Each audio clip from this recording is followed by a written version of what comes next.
എല്ലാവർക്കും നമസ്കാരം. അപ്പോൾ നമ്മൾ ഇന്ന് ഡിസ്കസ് ചെയ്യാൻ പോകുന്നത് ചാപ്റ്റർ 1-ന്റെ +1 കൊമേഴ്സിന്റെ ചാപ്റ്റർ 1-ന്റെ മൂന്നാമത്തെ പാർട്ടാണ് നമ്മൾ ഇന്ന് ഡിസ്കസ് ചെയ്യുന്നത്. അല്ലെങ്കിൽ ഫസ്റ്റ് ചാപ്റ്ററിലെ കണ്ടിന്യൂഷൻ ആണ് നമ്മൾ പഠിച്ചുകൊണ്ടിരുന്നതിന്റെ തന്നെ തുടർച്ചയായിട്ടുള്ള അടുത്ത ഭാഗമാണ് നമ്മൾ ഡിസ്കസ് ചെയ്യാൻ പോകുന്നത്. അപ്പോൾ നേരത്തെ ഭാഗം ചാനലിലുണ്ട്, നിങ്ങൾ കണ്ടിട്ട് വേണം ഇങ്ങോട്ട് വരാൻ, എങ്കിൽ മാത്രമേ കൂടുതൽ നിങ്ങൾക്ക് മനസ്സിലാകത്തുള്ളൂ. എന്താണ് നമ്മൾ പഠിച്ചുകൊണ്ടിരിക്കുന്നത് എന്നുള്ള കാര്യം ഒന്ന് മനസ്സിലാവണമെന്നുണ്ടെങ്കിൽ ഡയറക്റ്റ് ഈ ക്ലാസ് കാണാതെ മുമ്പിലത്തെ ക്ലാസ്സുകൾ കണ്ടിട്ട് വേണം വരാൻ.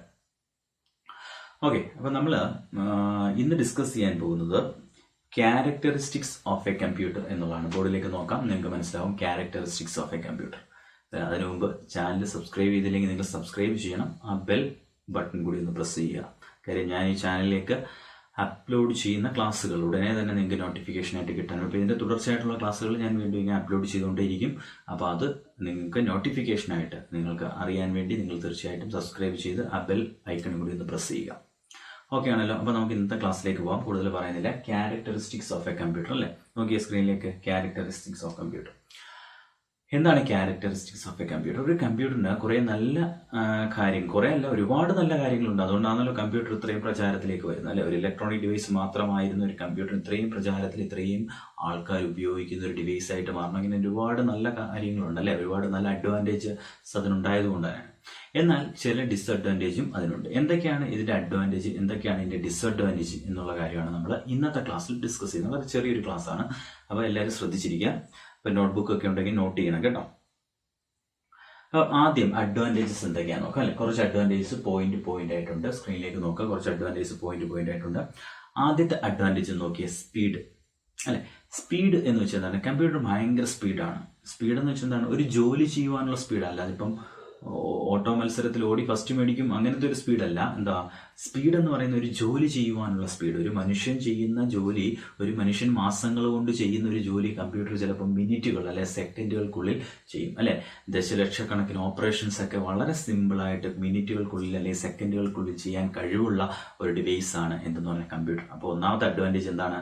സ്പീഡ് അല്ലെ. ആ പോയിന്റ് ഒന്ന് വായിച്ചു നോക്കിയേ. A computer can perform millions of operations A second or in fraction of A second. ഒരു സെക്കൻഡോ അല്ലെ fraction of A second, second പോലും വേണ്ട, മില്യൺസ് ഓഫ് ഓപ്പറേഷൻസ് ചെയ്യാൻ എന്നാണ് പറയുന്നത് അല്ലെ.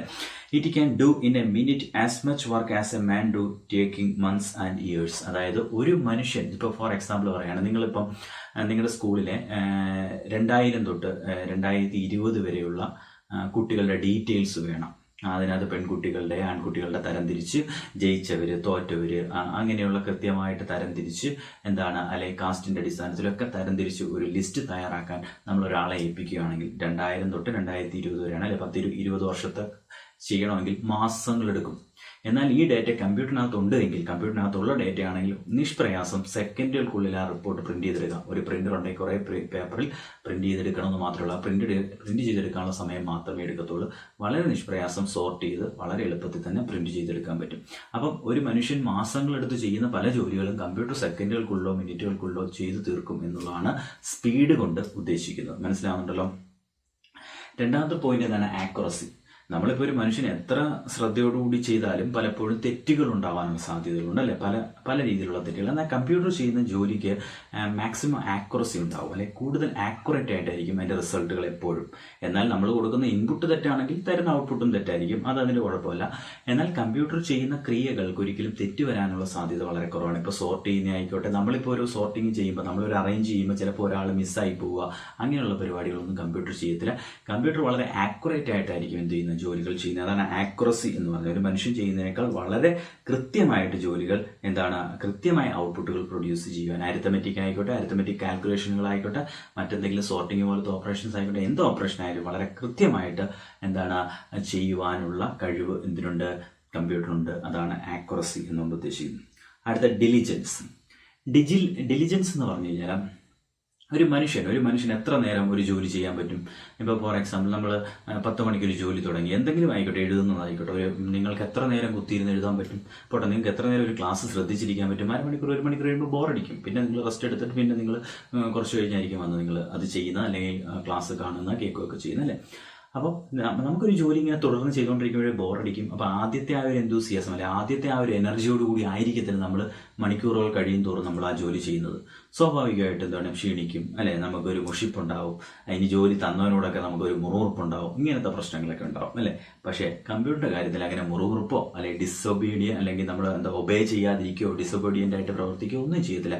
ഒരു ജോലി കമ്പ്യൂട്ടർ മണിക്കൂറുകളോളം ദിവസങ്ങളോളം ഇരുന്ന് ചെയ്തോളും. ഒരു കുഴപ്പമില്ല, എന്ത് കൊടുത്താലും ഒരു മുറുമുറുപ്പില്ലാതെ പ്രവർത്തിക്കുക, അല്ലെ. Since computer is a machine, കാര്യം എന്താണ്, കമ്പ്യൂട്ടർ ഒരു മെഷീനാണ്, അല്ലെ. It can operate for long hours untiringly, അല്ലെ. അതായത് യാതൊരു രീതിയിലുള്ള പ്രശ്നങ്ങൾ ഉണ്ടാക്കാതെ, യാതൊരു രീതിയിലുള്ള മുറുമുറുപ്പോ മറ്റ് ഒരു രീതിയിലുള്ള മുഷിപ്പുകളും കാണിക്കാതെ കമ്പ്യൂട്ടർ എന്ത് ചെയ്തോളും, ഒരു ജോലി കൃത്യമായിട്ട് മണിക്കൂറുകളോളം ചെയ്തോളും എന്നാണ്. Unlike human beings it will not show any emotions or disobey, അല്ലെ. ഞാൻ പറഞ്ഞതാണ് മനുഷ്യനെ പോലെ ഇമോഷൻസ് വിഷമമോ വയ്യ അങ്ങനെയുള്ള പ്രശ്നങ്ങളൊന്നും ഇമോഷൻസ് കാണിക്കുക, അല്ലെ ഡിസൊബേ ചെയ്യുക, എന്നെ കൊണ്ടൊന്നും വയ്യ എന്നൊന്നും പറഞ്ഞ് കമ്പ്യൂട്ടർ ഇത്ര നേരം ചെയ്തില്ല, ഞാൻ 5-6 മണിക്കൂറുണ്ട് ജോലി ഇനി എന്നെ കൊണ്ട് വയ്യ എന്ന് പറഞ്ഞാൽ കമ്പ്യൂട്ടർ ഓഫ് ആയിരിക്കുകയോ ഒന്നും ചെയ്യത്തില്ല. അതാണ് പറഞ്ഞത് ഡിലിജൻസ് എന്ന് പറയുന്നത്. അടുത്ത എന്താണ്, വേഴ്സിറ്റിലിറ്റി. വേഴ്സിറ്റിലിറ്റി എന്താണ്, കമ്പ്യൂട്ടർ നിങ്ങൾ പലയിടത്ത് കമ്പ്യൂട്ടർ കണ്ടിട്ടുണ്ട്, അല്ലേ. സ്കൂളിൽ കമ്പ്യൂട്ടർ ഉപയോഗിക്കുന്നത് കണ്ടിട്ടുണ്ട്. വീടുകളിൽ കമ്പ്യൂട്ടർ നിങ്ങൾ ഗെയിം കളിക്കാനോ പാട്ട് കേൾക്കാനോ സിനിമ കാണാനോ ഉപയോഗിക്കാറുണ്ട്. മെഡിക്കൽ ലാബുകളിലേക്ക് ചെല്ലാമെങ്കിൽ നിങ്ങളുടെ ബ്ലഡ് ഷുഗറൊക്കെ ടെസ്റ്റ് ചെയ്യാൻ വേണ്ടി പലപ്പോഴും കമ്പ്യൂട്ടറിന്റെ സഹായം അവർ കമ്പ്യൂട്ടർ ഉപയോഗിക്കാറുണ്ട്. ഡോക്ടർമാർ കമ്പ്യൂട്ടർ ഉപയോഗിക്കാറുണ്ട്. സയന്റിസ്റ്റുകൾ കമ്പ്യൂട്ടർ ഉപയോഗിക്കാറുണ്ട്. സൂപ്പർ മാർക്കറ്റുകളിൽ ബില്ലടിക്കാൻ വേണ്ടി കമ്പ്യൂട്ടർ യൂസ് ചെയ്യാറുണ്ട്. അപ്പോൾ കമ്പ്യൂട്ടറുകൾ നിരവധി ആപ്ലിക്കേഷൻസ് ആണ്, അല്ല ഒരു പർട്ടിക്കുലർ ആപ്ലിക്കേഷൻ, ഒരു സ്പെഷ്യൽ ആപ്ലിക്കേഷൻ അല്ല കമ്പ്യൂട്ടർ. ഒരു പ്രത്യേക ഇപ്പോൾ ടിവിയുടെ ഉപയോഗം ഒന്ന് മാത്രമേ ഉള്ളൂ. ചാനലുകൾ ടി വി കാണുക എന്നുള്ളതല്ല. ചാനലുകൾ നമ്മൾ കേബിൾ കണക്ട് ചെയ്ത് ചാനൽ മാറ്റി നമുക്ക് കാണാം. അത് പക്ഷെ അതേപോലെയല്ല, കമ്പ്യൂട്ടറിന്റെ ഉപയോഗം വേഴ്സറ്റൈൽ, വ്യത്യസ്തങ്ങളായിട്ടുള്ള ഉപയോഗങ്ങളാണ്. വേഴ്സറ്റൈൽ ആയിട്ടുള്ള ജോലിയാണ് കമ്പ്യൂട്ടർ ചെയ്യുന്നത്. അല്ല ഒരു ജോലി മാത്രമല്ല, ഒരു പർട്ടിക്കുലർ കാര്യത്തിന് വേണ്ടി മാത്രമല്ല നമ്മൾ കമ്പ്യൂട്ടറിനെ യൂസ് ചെയ്യുന്നത് എന്നുള്ളതാണ് ആ പോയിന്റ് കൊണ്ട് ഉദ്ദേശിക്കുന്നത്. വേഴ്സറ്റൈൽ, അല്ലെ. Computer can be used to perform any different kind of process, അല്ലെ. പല വ്യത്യസ്തങ്ങളായിട്ടുള്ള ജോലി എന്തിനെ കൊണ്ട് ചെയ്യിപ്പിക്കാൻ പറ്റും, കമ്പ്യൂട്ടറിനെ കൊണ്ട് ചെയ്യിപ്പിക്കാൻ പറ്റും എന്നുള്ളതാണ് ഏത് വേഴ്സറ്റിലിറ്റി എന്ന് പറയുന്ന അഡ്വാൻറ്റേജ് കൊണ്ട് ഉദ്ദേശിക്കുന്നു. അടുത്ത ഹ്യൂജ് മെമ്മറി. നമ്മൾ ആദ്യം തൊട്ട് നമ്മൾ കേൾക്കുന്നതാണ് കമ്പ്യൂട്ടറിനെ കുറിച്ച് പഠിക്കുമ്പോൾ തൊട്ട് കമ്പ്യൂട്ടറിന് ഒരു കെട്ടിടത്തിൽ അല്ലെങ്കിൽ ഒന്നിൽ കൂടുതൽ കെട്ടിടങ്ങളിൽ വെച്ചിരിക്കുന്ന ഫയലുകളെല്ലാം ഒരു ചെറിയ കമ്പ്യൂട്ടറിനകത്ത് സ്റ്റോർ ചെയ്യാൻ പറ്റുമെന്നൊക്കെ നമ്മൾ പഠിച്ചു വെച്ചിട്ടുണ്ട്, അല്ലേ. ശരിയാണ്, അതിനേക്കാൾ സ്റ്റോർ ചെയ്യാൻ പറ്റും. കാര്യം അത്രമാത്രം മെമ്മറി സ്റ്റോർ ചെയ്യാൻ കപ്പാസിറ്റിയുള്ള ഒരു ഡിവൈസ് ആണ് എന്തെന്ന് വെച്ചാൽ കമ്പ്യൂട്ടർ. അതേപോലെ നമ്മുടെ ആവശ്യാനുസരണം മെമ്മറി കൂട്ടുകയൊക്കെ ചെയ്യാം. മെമ്മറി ഇപ്പോൾ കുറവാണെങ്കിൽ, ഒരു കമ്പ്യൂട്ടർ മെമ്മറി കുറവാണെങ്കിൽ നമുക്ക് മെമ്മറി കൂട്ടുവാനും ഒക്കെയുള്ള സഹായം അങ്ങനെയുള്ള ഫീച്ചേഴ്സ് ഒക്കെ എവിടെയുണ്ട്, കമ്പ്യൂട്ടറിനുണ്ട്. ഇപ്പോൾ ഹ്യൂജ് മെമ്മറി എന്താണ്, കമ്പ്യൂട്ടർ ക്യാൻ ഇനോമറസ് മെമ്മറി കപ്പാസിറ്റി, അല്ലെ. വളരെ വലിയൊരു മെമ്മറി കപ്പാസിറ്റി എന്തിനുണ്ട്, കമ്പ്യൂട്ടർ ഡിവൈസുകൾക്കുണ്ട്. അപ്പം ഇത്രയാണ് ഇതിന്റെ അഡ്വാൻറ്റേജസ്, അല്ലെ. അഡ്വാൻറ്റേജസ് വളരെ ഇമ്പോർട്ടൻ്റ് ആണ്. നിങ്ങൾ അതിന്റെ പോയിന്റ് എഴുതി വെക്കുക. എന്നിട്ട് നിങ്ങൾക്ക് തന്നെ അതിന്റെ ആ വാക്ക് കേൾക്കുമ്പോൾ തന്നെ അതിന് ഉത്തരം എഴുതാൻ പറ്റുന്ന രീതിയിൽ നിങ്ങൾ മനസ്സിലാക്കി വെക്കുക. അപ്പം അടുത്ത നമുക്ക് അഡ്വാൻറ്റേജ് പഠിച്ച സ്ഥിതിക്ക് എന്തായാലും എല്ലാ അഡ്വാൻറ്റേജ് ആണെങ്കിലും ചെറിയ ലിമിറ്റേഷൻസ് ഒക്കെ കാണുമല്ലോ, അല്ലെ. എല്ലാം തികഞ്ഞവരായിട്ട് ആരും ഇല്ല എന്ന് പറയുന്നതിനോട്ട് എല്ലാ അഡ്വാൻറ്റേജ് ആണ്, ശരിയാണ്. പക്ഷെ ലിമിറ്റേഷൻസും ഉണ്ട്. കമ്പ്യൂട്ടറിനുള്ള ലിമിറ്റേഷൻസ് എന്തൊക്കെയാണെന്ന് നോക്കാം. 2 ലിമിറ്റേഷൻസ് ആണല്ലേ. അപ്പം 2 പരിമിതികൾ എന്തൊക്കെയാണെന്ന് ചോദിച്ചാൽ, lack of IQ, intelligence conscience എന്ന് പറയല്ലേ. എന്താണ് IQ ഇല്ല, കമ്പ്യൂട്ടറിന് IQ ഇല്ല എന്ന് വെച്ചാൽ എന്താണ്, മെനി പീപ്പിൾ തിങ്ക്, ഇപ്പോൾ ഒരുപാട് മനുഷ്യന്മാർ ചിന്തിക്കുന്നത് കമ്പ്യൂട്ടർ ഒരു സൂപ്പർ ഹ്യൂമൻ ആണ്, ഒരു അമാനുഷിക ശക്തിയുള്ള, മനുഷ്യന് ചെയ്യാൻ പറ്റാത്ത കാര്യങ്ങളൊക്കെ ചെയ്യാൻ പറ്റുന്ന ഒരു സാധനമാണ്, ഒരു ഡിവൈസ് ആണ് കമ്പ്യൂട്ടർ എന്ന് ചില ആൾക്കാരെങ്കിലും ചിന്തിക്കുന്നുണ്ടാവും. പക്ഷെ അങ്ങനെയല്ല.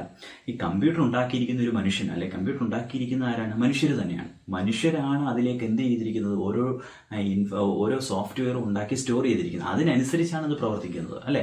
അപ്പൊ കമ്പ്യൂട്ടറിനെ ഉണ്ടാക്കിയിരിക്കുന്നത് മനുഷ്യൻ തന്നെയാണ്. കമ്പ്യൂട്ടർ എങ്ങനെ പ്രവർത്തിക്കണമെന്ന് അതിനകത്ത് സോഫ്റ്റ്വെയർ ആയിട്ട് ഇൻസ്ട്രക്ഷൻസ് ആയിട്ട് എഴുതി കൊടുത്തിരിക്കുന്നത് മനുഷ്യൻ തന്നെയാണ്. അപ്പൊ മനുഷ്യന്റെ കഴിവ് ഉപയോഗിച്ചിരിക്കുന്നുണ്ടായാലും ഒരു സൂപ്പർ ഹ്യൂമനോ ഒന്നുമല്ല. IQ എന്ന് പറയുന്ന സംഭവം എന്തിനില്ല, കമ്പ്യൂട്ടറിനില്ല. Computer does not have natural intelligence. കണ്ടോ, ഒരു ഹ്യൂമൻ ബീയിങ് ഉള്ളതിൻ്റെ ഒരു സ്വാഭാവികമായ ബുദ്ധി എന്തിനില്ല, കമ്പ്യൂട്ടറിനില്ല, അല്ലെ. ഒരു സാധാരണ ഒരു ബുദ്ധി പ്രയോഗിച്ച് ചെയ്യുക എന്ന് പറയുന്ന കാര്യങ്ങളൊന്നും കമ്പ്യൂട്ടർ ചെയ്യത്തില്ല.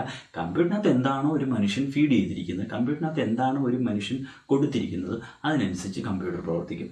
കമ്പ്യൂട്ടറിനകത്ത് മോശം ഡേറ്റയാണ് കൊടുത്തിരിക്കുന്നത്, അത് മോശമായിട്ടായിരിക്കും പ്രവർത്തിക്കുന്നത്, അല്ലെ. കമ്പ്യൂട്ടറിന് ബുദ്ധി ഉപയോഗിച്ച് ഒന്നും ചെയ്യുന്ന പരിപാടി എന്തില്ല, കമ്പ്യൂട്ടർ ചെയ്യാറില്ല. അതാണ് ലാക്ക് ഓഫ് IQ എന്ന് പറയുന്നത്. അതുപോലെ lack of decision making power.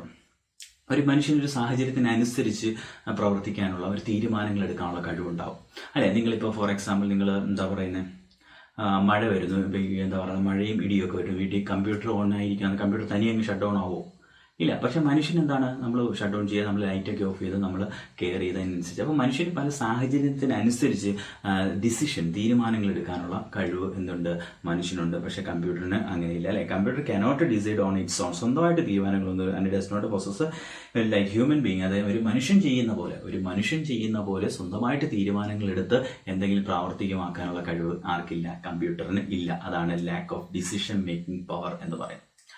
ഈ 2 പോയിന്റാണ് ലിമിറ്റേഷൻസ് ആയിട്ട് പറയുന്നത്. ബാക്കിയുള്ള എല്ലാ അഡ്വാൻറ്റേജസ് ആണ്. 2 ലിമിറ്റേഷൻസ് ഉണ്ട്. പരീക്ഷയ്ക്ക് ചോദിക്കും, ലിമിറ്റേഷൻസ് തന്നെ ചോദിക്കും, അഡ്വാൻറ്റേജസ് എന്ന് മാത്രം ചോദിക്കാം, അല്ലെങ്കിൽ ക്യാരക്ടറിസ്റ്റിക്സ് എന്ന് പറഞ്ഞൊരു വലിയ മാർക്കിനും ചോദിക്കാം.